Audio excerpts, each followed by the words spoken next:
നമ്മുടെ ഒറ്റയ്ക്ക് പണിക്ക് പോകുന്ന നമ്മുടെ തതേശണ്ണ ഒരു കൂട്ട മാല കൊണ്ടുപോവുകയാണ്. തതേശണ്ണ ഒരു കൂട്ടേ ഉള്ള ഇനി ഉണ്ടോ കുറച്ചുകൂടെ കൊണ്ട് വിറ്റിട്ട് വരി. നമ്മുടെ ഒറ്റയ്ക്ക് പണിക്ക് പോകുന്ന നമ്മുടെ തതേശണ്ണാണ് കേട്ടോ. പുള്ളി ജീവനോടെയാണ് മീനുകളൊക്കെ കൊണ്ടുവരുന്നത്. നമ്മൾ നേരത്തെ വീഡിയോസൊക്കെ ചെയ്തിട്ടുണ്ട്, നമ്മുടെ കൂട്ടുകാർക്ക് അറിയാം. മാലാവ് മീനാണ് കാണുന്നതെല്ലാം. ഒരു കൂട്ട കൊണ്ട് കേട്ടോ വിൽക്കാനായിട്ട്. പിടയ്ക്കുന്ന മാലാവ് മീനുകൾ.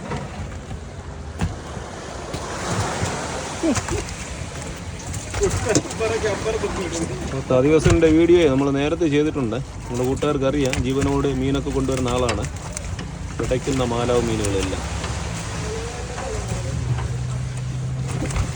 ഇതുപോലെ ഈ അറയിലിട്ടാണ് പുള്ളി കൊണ്ടുവരുന്നത് മീനുകൾ. അപ്പോൾ ഒരു കൂട്ടം മീനെ ഇവിടെ ലേലത്തിൽ കൊടുക്കാനായിട്ട് കൊണ്ടുപോയി.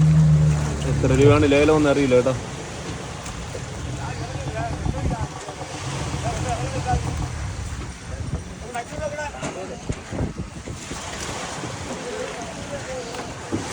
അതുകൊണ്ട് ഈ കാണുന്ന വേസ്റ്റാണ് ആദ്യം വെള്ളത്തിലിടുന്നത്.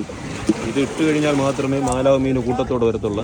അത് കഴിഞ്ഞാണ് ചൂണ്ട ഉപയോഗിച്ച് മീൻ പിടിക്കുന്നത്. തീർന്ന് അത്രയും തന്നെ, ഇത്രയും മീൻ തന്നെയാണ്. ഒരു കുട്ട കൊണ്ടുപോയി ലേലത്തിൽ കൊടുക്കാനായിട്ട് 1.5 കുട്ട ഉണ്ട്. ഇതൊക്കെ വേസ്റ്റ് കൊഴിയാളയാണ് കേട്ടോ. ഈ കൊഴിയാള വേസ്റ്റിനെ വെള്ളത്തിൽ വിതറിയതിന് ശേഷം ഈ മാലാവ് മീനെല്ലാം കൂട്ടമായിട്ട് വരുമേ. ചെറിയൊരു കല്ലങ്കണമുണ്ട്. കല്ലങ്കണയും പിടിച്ചിട്ടിരിക്കുകയാണ്.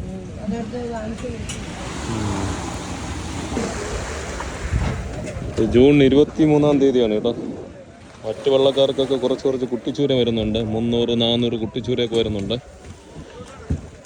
തദിവസമായിട്ട് വന്നിട്ട് നമുക്ക് അതിൻ്റെ റേറ്റ് ചോദിക്കാമേ. 1.5 കുട്ട മാലാവ് മീൻ കൊണ്ടുപോയിട്ടുണ്ട്. അതിൻ്റെ റേറ്റ് ചോദിക്കാം പുള്ളി വന്നിട്ട്.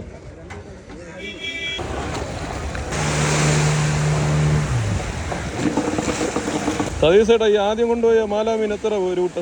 4600. രണ്ടാമത് കൊണ്ട് അരക്കുട്ട മാലാവ് 3100. എങ്ങനെ വിലയുണ്ടോ? വില കുറവ്. കമ്പനിക്കാരാണ് എടുത്തത്. ഇനിയിപ്പോൾ രണ്ടാമത് പണിക്ക് പോകുന്നില്ലേ? എന്ത് മതിയായ? ഓക്കെ. വല്ലപ്പോഴും ആണ് ഇങ്ങനെയൊക്കെ കിട്ടുന്നത്. കര സൈഡിലാണ് പുള്ളി പോയത് അല്ലേ? നമ്മുടെ കോസ്റ്റ് ഗാർഡിന്റെ കപ്പൽ വള്ളങ്ങളൊക്കെ കെട്ടിയിട്ടിരിക്കുന്നില്ല. അക്കടി സൈഡിലാണ് പോയത്. ശരി, ഇപ്പൊ ഇനി വേസ്റ്റ് മീൻ വാരി കളയും വേണ്ടല്ലോ. ശരി, നാളത്തേക്ക്. ഈ കൊഴിയാള മീൻ ആദ്യം എന്ത് ചെയ്യണത്? വെള്ളത്തിൽ വെതറിയിടും അല്ലേ? അപ്പൊ മാലാവ് മീന് കൂട്ടം കൂടും. ഒരു 3-4 കൊരുത്തി ഇട്ടിരിക്കും. അതിലും കൂടും. അതുകൊണ്ട് 3 ചൂണ്ടയിൽ കൊരുത്തി വിടും. അങ്ങനെയാണ് പിടിക്കുന്നത്. പിടിക്കും. ഉള്ളിലൊന്നും ഇപ്പൊ പണിയില്ല. പണി ഇല്ലാത്തതുകൊണ്ട് കരയ്ക്ക്. ഓക്കെ കേട്ടോ. പുള്ളി പറഞ്ഞതെന്ന് പറയാൻ സാധാരണ ഉൾക്കടലിൽ പണിക്ക് പോകുന്ന ആളാണ്. ഉള്ളിലൊന്നും മീനില്ലാത്തത് കാരണമാണ്. വള്ളങ്ങളൊക്കെ കെട്ടിയിട്ടിരിക്കുന്നില്ല. ആ പരിസരത്താണ് ഈ മാലാവ് മീനുള്ളത്. ശരി കേട്ടോ.